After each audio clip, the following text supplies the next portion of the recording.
한국과 중국 사이 외교 갈등이 위험 수위를 넘나들고 있습니다.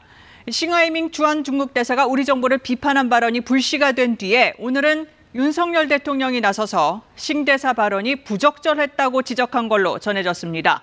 대통령실은 중국 측의 적절한 조치를 기다리고 있다고 밝혔습니다. 첫 소식 홍진아 기자입니다.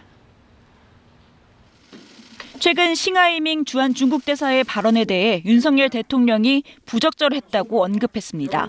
윤 대통령은 오늘 국무회의에서 한중 관계는 상호 존중과 우호 증진, 공동 이익 추구가 대원칙이라고 강조하며 주한 중국 대사의 부적절한 처신을 국민께서 아주 불쾌해하신다라고 말한 것으로 전해졌습니다. 이와 함께 상호 존중과 우호 증진에 대한 생각과 의지가 있는 건지 의문을 제기한 것으로 알려졌습니다. 지난 8일 싱 대사가 더불어민주당 이재명 대표와 만난 자리에서 정부의 외교 기조에 대해 잘못된 배팅이라고 발언해 논란이 된 지 닷새 만에 윤 대통령이 직접 문제점을 언급한 겁니다. 싱 대사를 겨냥해 어제 이미 가교 역할이 적절하지 않다면 본국과 주재국의 국가적 이익을 해칠 수 있다고 한 대통령실.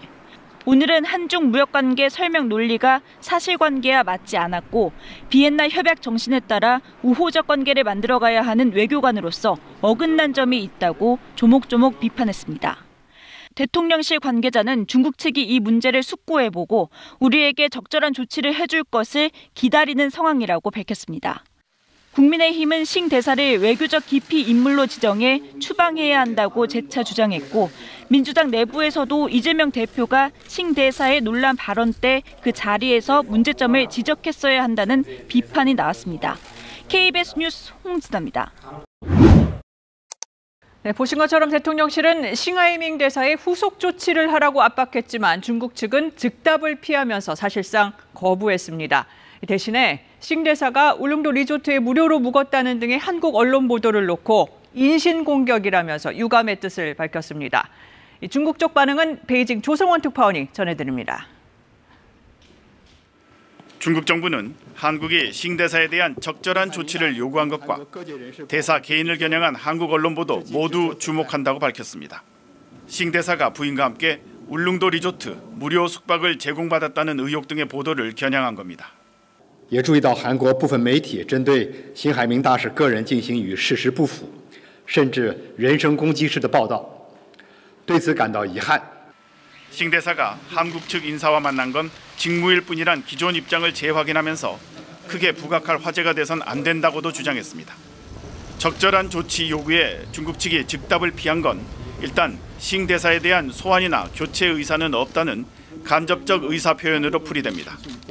싱 대사 발언 논란 이후 중국 정부는 기존 입장을 거듭 확인하면서도 양국 협력의 필요성을 강조하는 대응을 보여왔습니다. 타이완 관련 갈등 때 거친 대응과는 비교됩니다. 我们绝不退让，在台湾问题上玩而活者必自焚。 베이징의 외교 소식통은 이번 사안이 타이완 문제 같은 중국의 핵심 이익도 아니고 중국 측이 문제를 일으킨 다른 성격의 사안이기 때문이라고 설명했습니다. 다만 중국의 강성 관영 매체는 싱 대사를 엄호하며 한국이 미국에 베팅하는 도박꾼 심리를 보인다고 거칠게 주장했습니다. 중국 측이 싱 대사 거취에 대한 즉답을 피한 것은 물러섰다기보다는 신중하게 상황을 보고 있다는 의미라고 현지 외교 소식통은 분석했습니다.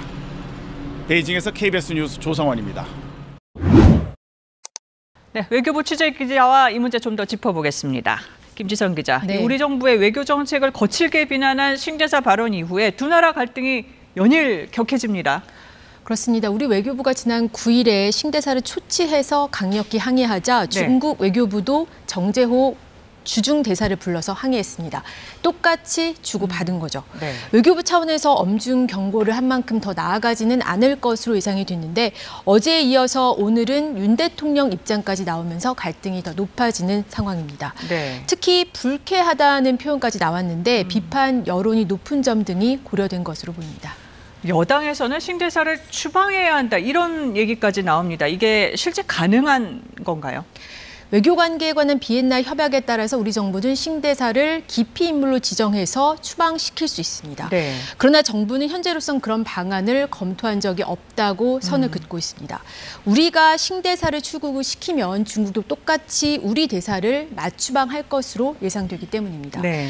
실제 이런 사례는 1998년에 딱 한 번 있었는데 그것도 러시아가 먼저 우리 외교관을 추방하자 우리도 러시아 외교관을 추방했습니다. 네. 네, 이번 상황을 놓고 사실 한중 두 나라의 이 불편한 감정이 수면 아래에 있다가 싱대사 발언으로 불거져 나왔다 이런 분석도 있습니다. 네, 정부는 한미동맹 강화, 한미일 안보 협력 방향으로 외교 정책을 펴고 있습니다. 그런데 미국과 중국의 전략 경쟁 구도 속에서 우리는 미국 쪽에 명확히 서는 게 국익이다 이렇게 보고 있는 겁니다. 네. 그런데 중국은 이런 흐름을 굉장히 불편하게 보고 있고 우리 그렇죠. 외교 정책에 대해서 대놓고 견제를 한 거거든요. 우리 정부도 중국에 할 말은 하겠다는 기조여서 앞으로도 이런 갈등 상황은 또 불거질 수 있습니다. 그런데 이렇게 서로 강대강 충돌하는 건 뭐 서로 손해 아닙니까? 네, 중국은 여전히 우리의 최대 교역국이고 중국 입장에서도 우리는 중요한 파트너입니다. 그러니까 정부는 상반기에 일본과도 관계를 풀었고 한미일 협력 발판도 마련했으니 이제 본격적으로 중국과의 관계 개선에 시동을 거려던 참이었는데 네. 이 싱대사 발언으로 이런 구상이 꼬이게 됐습니다. 네. 그런데 겉으로는 치열하게 싸우고 있는 것처럼 보이는 미국과 중국도 지금 고위급 교류를 본격적으로 재개하려고 하고 있습니다. 네. 이 한중 관계가 더 나빠지지 않도록 대화를 통해서 긴장 관리에 나서야 한다는 목소리가 높아지고 있습니다. 네, 여기서 정리하죠. 김재선 기자 잘 들었습니다.